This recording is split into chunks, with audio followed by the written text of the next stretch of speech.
Hello, my name is JalaniTheWise. Now, a lot of people were probably going to be like, what the hell, you're lying. You don't know that the Xbox One is going to become always online again. But the thing is, I do know, okay? I'm about to show you exactly why now. Now, we're going to read this right here. Right here, this big giant circle in the middle, it says Xbox Live features, cloud, computer, cycles, and power. Okay. This whole thing doesn't make sense. It says Xbox Live features and cloud computer cycles empower developers to create larger games, superior multiplayer, and new challenges. Clearly, there's a typo there, but the big part of that I want you to understand is larger games and superior multiplayer. Alright? So basically, they're wanting developers to have them to use the cloud to create larger games and superior multiplayer. Now, Titanfall currently has superior multiplayer with its AI needing the cloud so you can't play it offline, etc. So just think about that and remember this. Now, I'm going to show you with something else coming on to right here. Oop, had to remember which one it was. Okay. Right here, on April 3rd, Microsoft showed off their cloud-based physics rendering, and basically what it did is it showed that with the cloud, you can render games remotely, and it will work. And a lot of people were saying that, well, the computer they showed that did not have cloud wasn't really high-end, it was actually really low-end, and that really computers today that are high-end can, like, have a building being demolitioned, and the physics going on that are, like, really high or whatever, and it would still stay well above 60 frames per second. I don't really know whether or not physics on PC are that good or not, so I can't really claim or support that claim. So yeah. Anyway, let's go into the next part. With the information I just told you right here, Microsoft claimed that the Xbox One will be as powerful as 32 360s with the cloud. Think about that. I mean, we just right here, and you watched a video of this going on in the conference that they showed of this working. Why would they lie? I mean, I guess they could lie, but they kind of support their claim with this little conference they had, right? Or no? I mean, can you not see that Xbox One being 32 times as powerful as a 360 with the cloud? I mean, I can see it. I mean, they kind of showed that it's possible with this. I mean, maybe not right now, but maybe in the next 10 or 8, my bad, excuse me, next 10 or 8 or 5 years, you can see this happening. Now, let me remember the statistic. In 2010, 30% of the world had internet. In 2013, just 3 years later, 39% of the world had internet. That's in just 3 years, 9% of the world gaining internet. Now, let's think about this. Xbox One is going to be around for at least the next 10 years, right? So, in 2023, how much of the world do you think is going to have internet? Huh? Clearly, it's going to be a big percentage of the world having internet, to the point where they can really have the cloud going on and no one would care. But as of right now, clearly not everyone has internet. So clearly everyone is still making a big deal about it always being online. People who knew or know they're always going to have internet are the people that know and don't care about this whole DRM thing, and they never did care about the DRM thing. I myself, I did care because I know I don't always have internet. My grandma doesn't have internet. I don't always have internet in my house. My mom made me become lazy and like not pay for it or whatever. But clearly when I move out, I'm going to have internet always. I feel like it's required in her. So her phone and not using her computer all the time, she doesn't feel like it's required here unless she wants to have Wi-Fi, which she does. So yeah, anyway, that's that right there. But anyway, a lot of people wondering like why exactly would game developers implement the cloud. Now, I don't know if you guys remember SimCity 5. It was supposed to be always online, and basically the reason why it was always online because it used the cloud. Later found out that SimCity 5 did not even need the cloud, and it was not even using the cloud. Shut the fuck up, bitch. We found out it wasn't needing or even using the cloud, alright? So think about that. Recently, when they said it needed always online was for piracy. I mean, they lied about it. Xbox and Microsoft, they're actually going to be using the cloud for processes. So, game developers can implement the cloud, have some of the game rendering with the cloud, and then at that point, pirates, they couldn't even play the game. Want to know why? You want to know why they couldn't play the game? Because part of the game would not even be rendered or even downloaded. It would just be rendered with the cloud. So basically, we wouldn't even be paying for the whole game. Shit. So pirates would not even be able to pirate games anymore. I mean, if they do, they'll probably have to pay like a let's say a fee or whatever, which is going to tie into I'm going to say about used games. Now, used games also, there's really no way to tell the difference between a used game and a pirate game to like an Xbox or whatever. You can't really tell the difference, or even a new game. But these new games can come with these keys saying that you bought it new. All right, that's probably why they're taking off this used games or online thing as of this generation. But they can have they can make it so that you buy a key saying that, or not saying that your games are used, and the key with the new game already comes with it. You understand what I'm saying? I'm gonna re-say all that because I know I just like stuttered it all out. But basically what I just tried to say is they can make it so that the Xbox One, a new game of it, comes with a key that allows you to use the cloud for that game, which means you have the complete game. And they can make it so that the used game version doesn't come with the key, and you have to buy the key to be able to play the game. You understand what I'm saying now?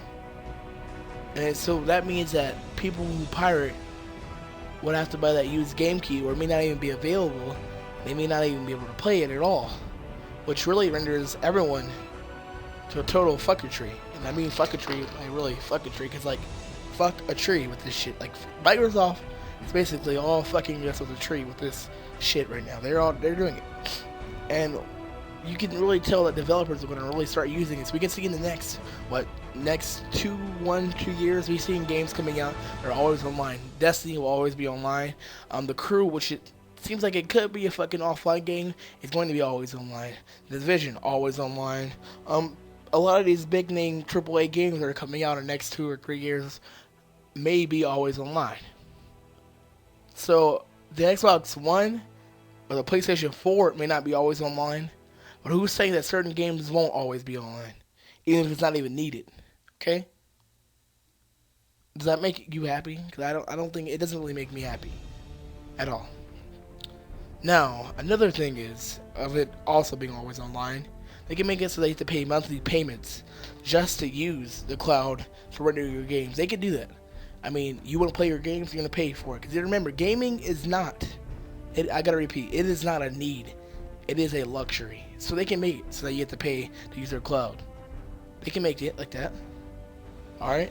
But another problem I have, this is the biggest problem I have with cloud gaming. What happens when the game is longer like new and it's really old, like 6 or 7 years old, and hardly anyone plays it anymore? Does that mean they're just going to cut off the servers for it and then we can no longer play that game ever again?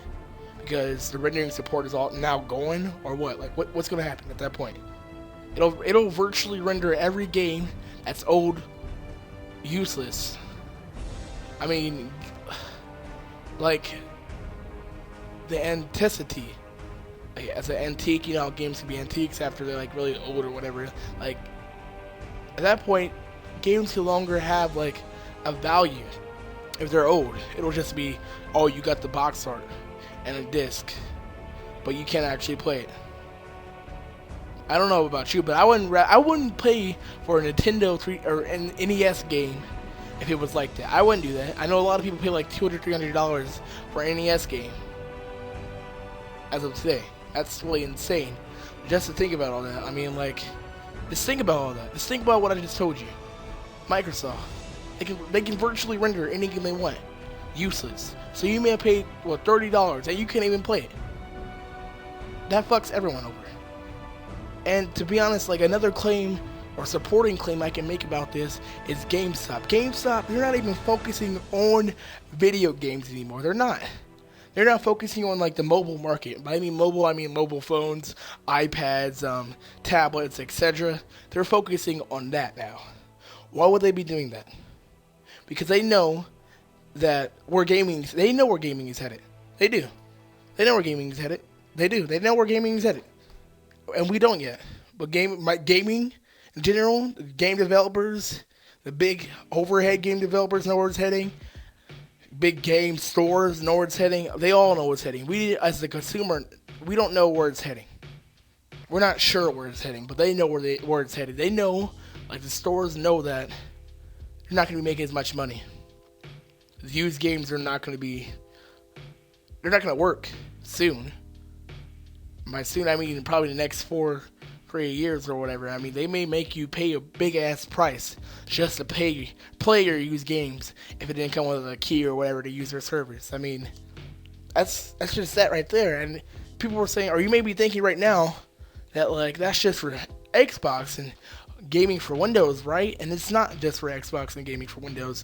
Sony also has the same thing already running. It's called PlayStation Now. Basically, it streams the game to your PlayStation 4. I think it'll be for PlayStation 3 maybe, and PS Vita. Now, let's think about that. So Sony basically has the same thing too, except they're streaming the game. They're not really rendering anything, but I'm sure they could render some of the game via their servers. So in the end, who's winning right now? The consumer or the person putting out the product? Who's winning? Not us. We're not winning. I mean, Microsoft, they've already got all these consoles sold. In the next 4 or 5, they just got the TV loud as fuck. In the next 4 or 5 years, let's think about that. How many Xbox Ones and PS4s will be sold? What do they implement this? You're just going to sell it? And we're going to go after that point. You're going to go to Nintendo? They don't have any support. They don't have support from EA. They're losing support from Ubisoft. I mean, what else? Where else can you go? You can't really go to PC gaming. What if everyone on PC starts using cloud too? I mean, you may have still indie games, but I mean, you can only play AAA games. So at that point, it can cause a crash of video games. And I just came up with the whole fucking theory and shit, but that's virtually what can happen. Just think about that. Microsoft, they showed off what they can do right now. Okay, you may be saying that's really cool. It's gonna really make my console more powerful, but it's also going to limit you on what you can buy and what you can do on your console. Right? I mean, you couldn't. If certain parts of the game are going to be rendered via servers, that basically kills some modding support right there. That's basically anti-modding too. You got to think about that. If it does not allow you to actually have some of the game on your console or your PC, and only a certain part of it is actually downloaded or installed or whatever, the rest of it is streamed to you, then at that point, you can't mod certain things in the game. So it's hurting modding. It's hurting the whole little modding community too. So at the end, it's hurting everyone. And that's got into some real nigga shit. But that's it. I mean, I don't know what else to say about this whole video. I think I really nailed it with this one, and I'm not going to restart over again. Hopefully, this kind of spreads around so people can really understand that what I'm saying, that the Xbox One is going to have, well, DRM. It's going to be as strict as it was before. It may not have the same features like, oh yeah, you can share with your family your games. It may not have that same feature, but it's going to still be there. People don't understand. I mean, the next 5, 6, 7 years, a lot more of the percentage of the world is going to have internet, alright? So, if a lot of percentage of the world is going to have internet, who's going to complain? And we're all going to have internet. Who? Who's going to complain about this thing always being required internet? We already have always internet anyway. I mean, Netflix always online internet. I mean, we already use like services that are always online anyway, right? Why can't Netflix make it so that you download the movie and you can watch it offline? Bang. Bang, bang, right there. There we are. I just hit some shit hard as fuck with this video. Anyway, I think I'm done with it. Thank you for watching. I'm JalaniTheWise. I really ask you to share this so that people can understand the Xbox One is going to have, well, DRM again. Also, really hope that you like the video and subscribe to the video and leave a comment exactly if you think I'm telling the truth or not. I mean, just think about it. Doesn't this sound realistic to me? Does it not sound realistic to you that they can just reintroduce this? But they require every game in the later years to use the cloud, or a lot of game developers decide they want to use the cloud. They're being forced to use it because it's eliminating piracy. Why not do it? I mean, they're not getting used game sales anyway, so they're not being affected by used game sales. And plus, piracy, there's no selling of pirate games that they're getting any profit from. So just think about that. Some real nigga shit right there, right? I mean, I really do hope that you guys share this video, because honestly, I think I just exposed the fuck out of Microsoft and possibly Sony. I'm probably going to make a more in detail version of Sony and exactly whether or not it has DRM, which everything has DRM. I mean, your cable box is DRM.